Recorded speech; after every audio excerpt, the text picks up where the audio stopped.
Mabuhay, ako po si Crystal Faith Lostos.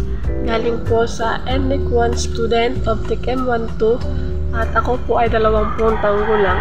Ipinagmamalaki ko po ang aking pagiging Pilipino sa pamamagitan ng katangian ng pagiging relihiyoso at pagbibigay ng gabay at pagmamahal sa ating mga anak dahil ako po ay isang ganap na din na magulang. Alam naman po natin na ang mga Pilipino ay mga relihiyoso.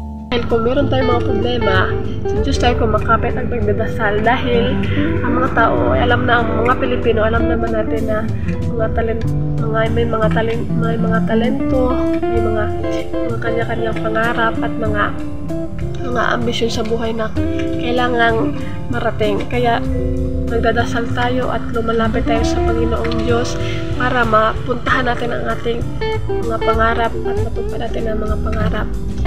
Mga Pilipino ay mga masisipag, madiskarte at mataas ang ating mga pangarap sa sarili. Kaya humihingi tayo ng gabay at pagmamahal sa Diyos na gabayan tayo sa ating patutunguhan. Kaya pinagmamalaki ko ang aking pagka-Pilipino sa pamamagitan ng aking pagka-relihiyoso at pagbibigay ng gabay at pagmamahal sa mga kapwa nating Pilipino.